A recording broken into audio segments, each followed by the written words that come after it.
The world reserve currency is the dollar. It's collapsing against assets like the S&P index, like real estate, like gold, like art. And this is a sobering thought. If we had sound money, the dollar wouldn't collapse. But you've probably seen this chart. This is the dollar collapsing against consumer goods. Consumer goods, the dollar is 95% weaker. It means consumer goods are 20 times more expensive today than 100 years ago. Now, consumer goods are manufactured items, candy bars, bottles of water, Netflix videos. They're things that are coming off an assembly line and they're getting stamped out with a low variable cost. This is the cheapest, least scarce stuff in this civilization, and yet it's 20 times more expensive. Now, a lot of times government officials show you this chart and they say, well, this is the impact of inflation. This, in fact, was generated by the Bureau of Labor Statistics. But the sad fact of the matter is, this is as good as it's ever going to get for you. This is a different picture. What if it wasn't easy to stamp out manufactured biscuits or Netflix videos? What if you had to do work to dig the gold out of the ground? Gold is a bit harder. And so the dollar has collapsed 99% against gold in that same 100 years, not 95%.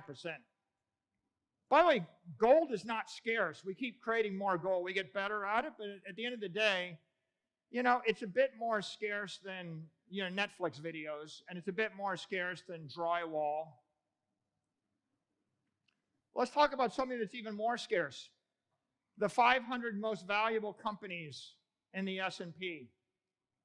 The US dollar has lost 99.8% of its value against the S&P index over that same 100 years. That is actually a closer measure to the inflation rate. This is the world's strongest currency. This is the currency backed by the country that won every war in the last 100 years. This is as good as it's going to get for you. This is as good as it gets. It will get worse. Now, how do you measure inflation? If I measure inflation against something I can manufacture for free, inflation doesn't look that high. If I measure inflation against a yardstick that is fixed, that's thermodynamically sound, then you see the true measure of inflation. S&P is one example of that. This is Miami Beach. Miami Beach runs 96 blocks. There's that much beach. 100 years ago, there was that much beach. No amount of semiconductor technology or factories make more beach. The dollar has fallen 99.8% against the beach in 100 years. That's how you start to see what's really going on with the world's strongest currency. Now I have some bad news for you. We're not in America. We're in another country. Foreign currencies are collapsing against the dollar. This is the Argentine peso against the dollar. In 20 years, the peso goes from 1 to 500. The peso's lost 99.8% of its value against the dollar at the same time that the dollar's lost 75% of its value against the S&P index. I'll let you do the math. If you run a company in Argentina and you're going to work hard, you're going to have to grow your revenues from 1 million pesos to 500 million pesos over 20 years to stand still. And that's why I say no amount of hard work is going to solve the problem of being on the wrong side of an economic war. There's only one strategy here. You have to get out of that peso. You have to exit. This is the lira. This is before this week. It lost 95% of its value. Now the number is about 97% of its value against the dollar. This is the rupee. It's lost 90% of its value against the dollar. So that 99.8% loss is another 90%. So we're kind of running out of numbers to calculate just how much of your wealth has gone from you to the government. When the government actually collapses the currency 99.9%, what it means is over 100 years, they in essence take all of your wealth and they redistribute it to their cronies, to whoever they want. And that's the rate at which it's going. This is Pakistan, 82% against the dollar. This is the Brazilian real, 65% against the dollar. Conclusion: if you want to preserve your wealth, you have to convert that currency into an asset that's scarce, desirable, portable, durable, and maintainable. Right? There are certain things that are scarce and desirable, but they don't move, like beachfront property. And by the way, maintainable, if you own $1 million of property in Miami, you have to pay $20,000 a year, every year, to maintain it, and it gets assessed up. So you have to have $1 million to cover the taxes on $1 million of property in Miami Beach over about 20 years. You can't maintain it. So you're going to be a smart investor. Here's smart investors, people bragging about making money in the stock market.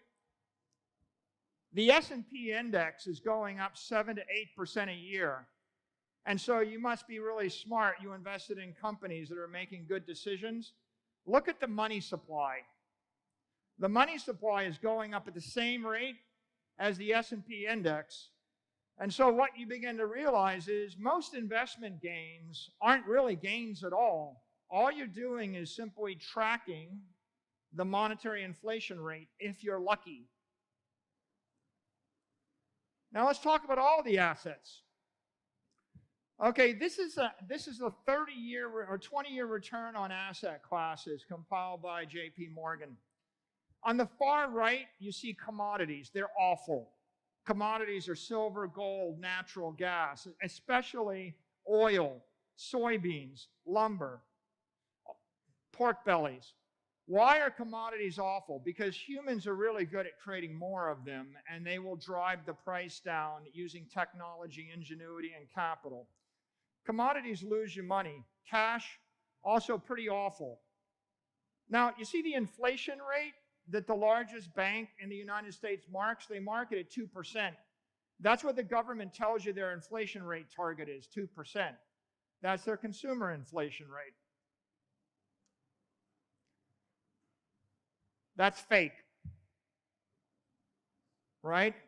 Every single 10 years or every few years, I'll just redefine the market basket of goods, and I'm going to put drywall and manufactured biscuits and Netflix videos and something cheap. You can be sure I take the expensive stuff and I move it out of the consumer basket, and I take cheap stuff and I put it in the consumer basket.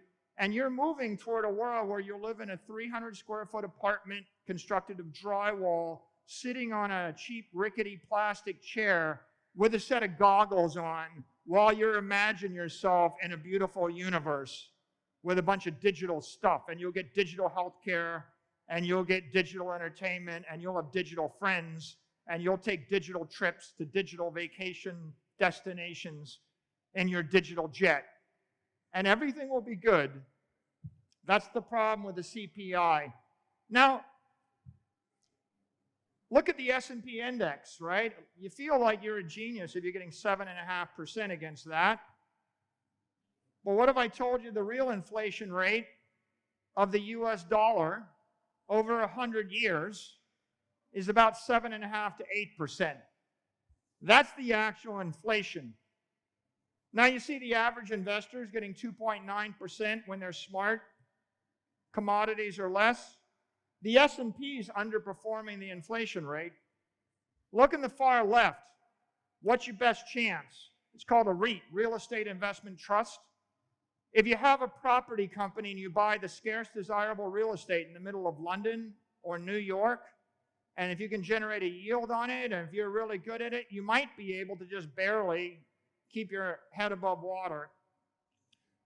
But you know, none of these look all that compelling, right? I mean, investment consists of either losing your money fast or losing your money slow, or after 100 years of brilliance, assuming that the government doesn't fail and you don't have your assets seized. And I didn't include taxes. As long as you don't die, you don't have any capital gains, and you don't have any inheritance tax, you might barely just keep what you had 100 years ago in this world.